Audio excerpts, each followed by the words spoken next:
This past Sunday, I actually just locked it in. I put Detroit is my not only to win this next game, but to win the Super Bowl, win the whole thing.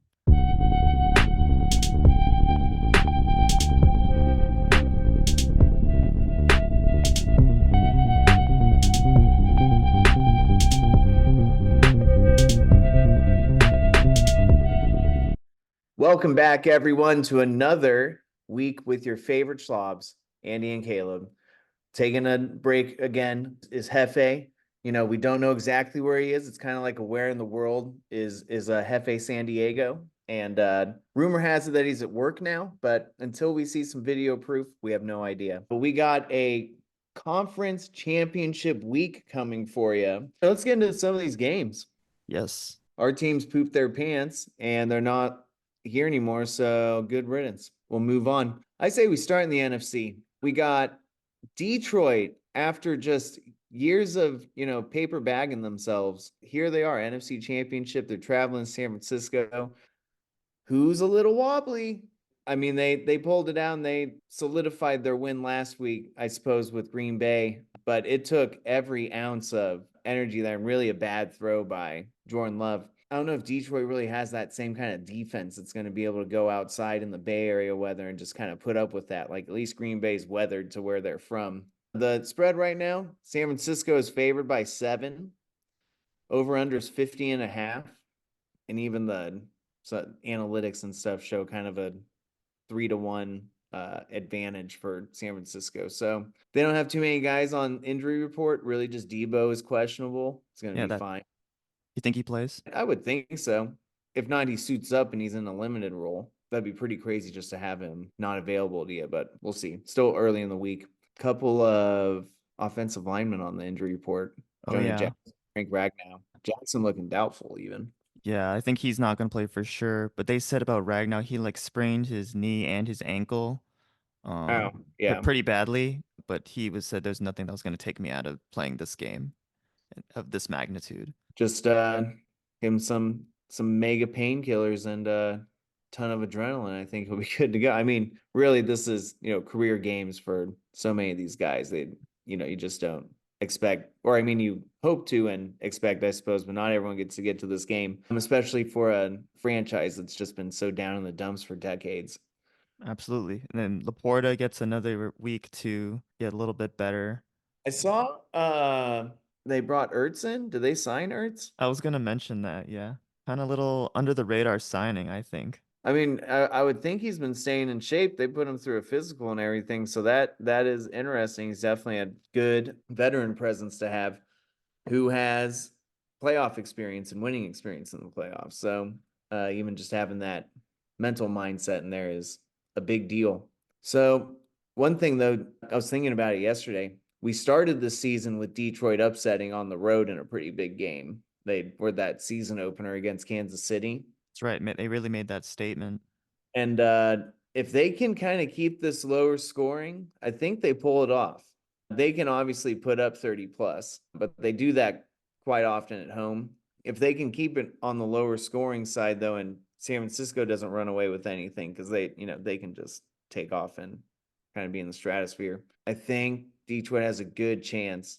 I don't know if their special teams is any much better or defense is much better, but their offense can really step up. And St. Brown just had a phenomenal game against Tampa Bay, and I expect him to do the same here.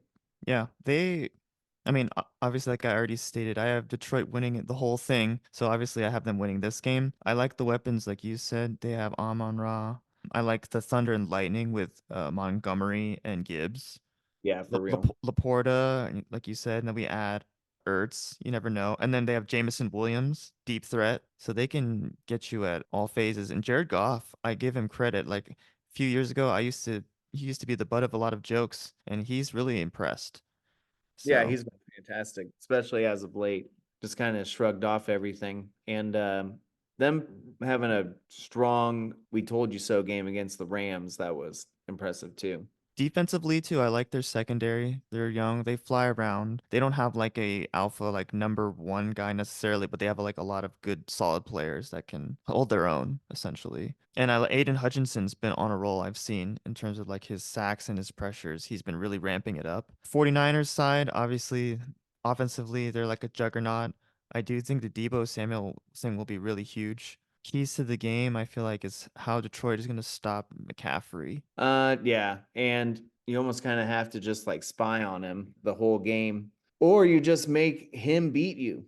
You take literally everyone else out. Like he's gonna have to touch the ball 40 times over the course of the game, and can he, endure all that? The Lions D line, they're going to have to be able to hold up against 49ers O line and also about their linebackers if they're going to be able to tackle in space against McCaffrey. I mean, he's tough to bring down, and if you do get hands on him, you absolutely just cannot let go, and you have to hit him low, which he'll just match exactly where your shoulder level is at. Get a good angle and Gang tackle, yeah. yeah. Well, go Detroit. Yeah, they're the second game, so they'll be at 3:30 for us Where here on the West Coast. where do you see this game like in terms of like the final score? I want Detroit to win. So in my Detroit wins, I say, man, it's gonna have to be like a 23-21 type of game, I think. I could see a couple McCaffrey touchdowns, maybe like they just get three. They don't really have to do much kicking. The weather has been terrible recently, but that doesn't mean it's supposed to be on Sunday. What's it looking like? 69 and partly sunny. So, or partly cloud. Looks like it's gonna be a really nice day. If it's super windy, then I don't know, that might actually favor Detroit a little bit with just how much more production they could potentially get out of the running game. They need those offensive linemen, though. Sewell is a dog though. That's going to be a matchup. On the right side, Sewell against Bosa. Yeah, for real. I'm sure that whoever's actually, let me see, is it on Fox? It's got to be Greg Olson and Burkhart then, and that kills me. I can't stand Greg Olson. It was supposed to be Brady. Anyway, you want to move on? Anything else to say about this? What do you have as a score? I'm close to you. I probably would have it like off the top of my head, 27-24 Lions. And they win, yeah, win of the field goal at the end. I see them getting some sort of like miraculous turnover somewhere in the second half. Shock the world a little Please. bit. Please. That'd be just absolutely insane. You would just see the most lion stuff you have ever seen in your life for 2 weeks. All right, well, let's move on. We got an AFC starting at noon for us here on the West Coast. Baltimore hosting the Chiefs. The Chiefs are in like their, I don't know, it feels like 5 or 6 straight AFC games they've been in. Something like that. I mean, they played incredibly tough against Buffalo, beat them on the road. It was a very good win for them. The receivers actually showed up. Kelsey had a great game. Is Buffalo like Chargers East or Chargers of the East Coast? Because I just feel like they always like the talented, but they just choke. Um, I mean they definitely are in the running for that. We got to make up a name for that, whatever that is. But you know what I'm saying, right? The Charger line, yeah, Yeah. the Maybe incredibly not. Yeah. talented but can't pull out a single big win. I was Um, for sure, yeah, had Buffalo, but sorry, go ahead. yeah, no, I thought I had Buffalo too. I thought that was going to be just kind of a cakewalk for them, especially like they have the momentum now. They're Oh, getting Kansas City in their own place, yeah. exactly, Uh, exactly. Josh Allen was trending up. Kansas and City was just kind of getting by. And really, Buffalo didn't have a great game. Like Josh Allen had 2 rushing touchdowns out of absolute necessity. It wasn't like he just, can fly around and do that. Like that was him really scraping. And like I said, Kansas State showed up. They played well. They had kicking was on. I think they gained a lot of confidence, and they got to go to a little bit more hostile environment, in my opinion, just in terms of like vibe and feel. But this should be a cloudy game in the high 40s, low 50s. So it's probably gonna be pretty good football weather. Definitely better than -6 or whatever it was. Hmm. Expect Anyway, expect Taylor that Swift, yeah. Oh duh. Jesus. maybe Jason Kelsey appearance again. If she's there, they will put her on camera showing up like she's gonna play and suit up. But Baltimore favored by 4. It opened at 3. So quite a bit of money going on Baltimore at that number. Over-unders at 44.5, so a little less scoring. Not a huge money line favorite, though, for Baltimore, just really at minus 200 is, I guess, to be expected. But I think Baltimore is just a much better team on both sides of the ball. And I think they have way more speed, which you would think Kansas City always is just like the faster team, but that's not the case now. Yeah, Baltimore's defense is just legit. I think that's definitely going to be one of the keys to victory for them. In terms of Patrick Mahomes having those plays where he just runs away and escapes, I think Yeah. there's going to be less of that because you have Roquan Smith and Patrick Queen just patrolling that middle, and they are, yeah, talk about like speed demons. Yeah, they're just all over the place. Kyle Hamilton, I love him as a chess piece. Move him all over the field. Crazy hybrid player. So Ravens last five. Check this out. They're 4-1. They lost week 18 against Pittsburgh 17-10, which I'm not going to hold that against them. 24-point win against Houston, 34-10. A 37-point demolishing of Miami where they put up 56. Then they beat San Francisco at San Francisco by 14, 33-19, and beat Jacksonville 23-7 when Jacksonville was still easily in the playoff hunt and leading that division. They are just peaking at the like exact right time. It is kind of amazing. And the Chiefs, on the other hand, 3-point win against Buffalo, still a good win. 1-point win against the Chargers. I guess that was also week 18, but man, that is not something to write home about. One possession game against Cincinnati. They lost to the Raiders. I wouldn't say their recent just resume is all that spectacular compared to the Ravens. Yeah, obviously Pat Mahomes, the great equalizer, but Yeah. I think Ravens overall team and body as a whole, there's just too much talent, and I think they want it more. Four is just such a low number, in my opinion. I think it'd be like 6.5 or 7, like the Niners game. But like you said, Mahomes, if Mahomes is playing, he's more than likely the best player on the field. And he's got Lamar on the other side. But I mean, it's a toss up just really between those two. I'm not sure. It looks like maybe Mark Andrews is coming back for this game. Well, he's been on IR. Yeah, likely has been stepping up, but I know they're looking to get him back. Odell, hope maybe he steps up a little bit more. I think he had like one catch last game, but still, he's if he's healthy too, you never know. Running backs, they signed Dalvin Cook not too long ago. Maybe they utilize him more. Check this out. Andy Reid is 5-0 against his former assistant coaches in the playoffs. He's 3-0 against Sean McDermott, 1-0 against Brad Childress, 1-0 against Doug Peterson, and he faces John Harbaugh for the first time in the playoffs on Sunday, that is quite the coaching. I mean, Andy Reid's been around forever, but man, just those names right there. That's a pretty solid coaching tree that he has. Anyway, just caught that on X. Yeah. Yeah, I can't see anything like one way or another about Andrews, just vague updates. Yeah, so I guess he's 50-50. I mean, they've been cruising like you said, even without him. So, adding him will only just add to their game. Throw some way more fuel on the fire. Nelson Aguilar trying to get his second ring. You know, he is a ring hunter. He is essentially the golem of the NFL, Mhm. always searching for more. What else we Other than got? that, Chiefs side. Well, Travis Kelce, 2 touchdowns against the Bills. Like again, and one of them wide open. I just don't get it sometimes. Although he has been kind of a bit of a shadow the past few weeks, but maybe how do you think he does against the Ravens? John Harbaugh is going to scheme against him primarily. I would anticipate they are always chipping him right off the line. They are always at least putting a body on him when the ball's coming around his way. And if he does get the ball, same thing. You just got to get multiple guys on him and take him right down because he's pretty quick and he can break away from some of these guys even. Is this a game where you put like Kyle Hamilton on Travis Kelce?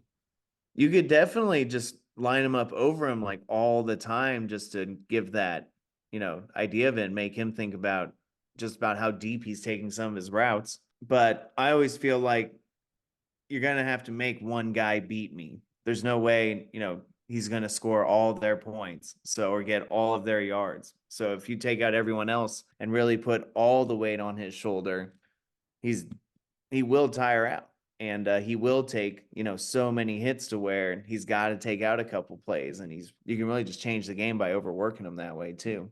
I would think Baltimore is going to try to stack the box and get to Mahomes as fast as possible and as early as possible and just try to be quick to the flats and not let them get any just kind of junk yardage just off of him, breaking away or anything like that. In that sense, I totally agree because they play aggressive like that. But in that respect, I almost feel like Andy Reid knows that and he's gonna do some sort of like gimmicky plays to counter that. Well, I mean, we've seen it that they just practice, goof off plays and stuff even at the end of the game, and that turned into that touchdown that never was. I mean, that stuff really takes a certain amount of luck to work out too. And in the playoffs, all it takes is one kind of weird bounce. And I don't know if Kansas City's gonna play that loose, knowing that this is not, their year, hasn't been really their year, and they're going into probably the best team in the NFL's house. They've won so much, they could be looking at it really loose of we're back, we are the ones that are defending this. They should be the underdogs. I don't know why we're getting, treated this way. So final score predictions. I think Baltimore clamps down. I think it's going to be like a 33-21, 33-18 type of game. I just think it really is their year. I What do you think think? it I think if Baltimore wins again, it's gonna have to be lower scoring. So again, around the same spot, probably like 24-21, Okay. Baltimore. The whole week I feel confident about Baltimore, but it's just as soon as start talking about the Chiefs, I do hesitate a little bit because yeah, they have Mahomes and you never know, you And know. Pacheco's been way better these past couple weeks too. I just think about also just like the experience and then it won't phase them as much and so you never know. I don't know if this is like Lamar's first or second AFC championship, but the pressure is definitely on the Ravens, you know what I mean? Oh yeah, totally. When you're the first seed and you've been so good for so long. Yeah, absolutely. Which I feel like yeah, works in the Chiefs' favor. So we both have Lions and we both have Ravens. Let's do it, lock it in. That would be awesome. I was at Costco the other day and they just brought back the like 90 count mozzarella sticks. So I got one of those and that'll be my Super Bowl snack like it has been for years and years and years. Hmm. So if I got to get out some blue face paint and instead of putting a star, put a little line on the cheek, so be it. Here we go. Well, we'll see how the NFL treats this and if they change like the color scheme because I don't know if you recall, but the theme for this year, it's Super Bowl is like red and purple. So everybody's been hinting at since the beginning of like mid season, it's been like, oh, 49ers and Ravens and things like that. And what if the Lions now were to actually get in and are they gonna have to change it now and make it blue or something, you know? So Well, and then that would be interesting, but sorry, just going back a few like the last 3 years, the color scheme has been the two teams. I guess that's what I forgot to mention. So okay. like last year it was red and green. So Eagles, Chiefs, and then whatever preceded that. So yeah, it's red and purple this year. So Well, that's interesting. is the NFL rigged? Yes. It's definitely pulls strings when it wants to. That's for sure. And apparently doesn't care about the like game to game quality or consistency if it's officials, which is really concerning because it might have been like 2 or 3 days ago. I saw that it was like the fifth or sixth year anniversary of that no PI call again when it was Saints Rams. And like those are the most blatant things happening in championship, divisional round games and things. And nothing has changed since then. We still have that. And if something that obvious happens, then they should just change it on the spot. Like it's not like anyone's gonna be like, oh, well, that didn't happen. They get the call Yeah. right. More people are gonna be happy with that rather than just like both sides being like, yeah, you're right, but it didn't happen that way. And other dudes just super pissed because it's clear as day. But I digress. Yeah, I agree. 100%. All right. Well, I don't think there's much else further to say. We got the two games. It's going to be a fun Sunday. Hopefully, we see Detroit and Ravens show up, and I don't know, maybe we'll win some free tickets or get comp some to Vegas for the Super Bowl. That'd be so Yeah. cool. Go MCDC. Talk about a physical Super Bowl. The Lions and the Ravens. Yeah, It's yeah. like biting kneecaps. Yeah. All right. Well, for Andy and for our best friend Hefe, when we see Jeff again, we'll get his thoughts on the Texans season because he's had a great playoffs and he was bummed out to see him Yeah. lose. But His you team know, went farther than us. yeah, he, feeling great. His team's on the up and not stagnant or doing anything stupid. So, Exactly. he's doing good. And I'm Caleb. Cowboys are on life support yet again, but it'll take some time to heal. And hopefully by draft day, there'll be a better outlook and whatnot and turn the page on that. But hope everyone else has a great Sunday. And whoever you're rooting for, if you got some money on it, hopefully it goes your way, unless it's the Niners. We'll catch you all later on the podcast. Shaba. Shaba.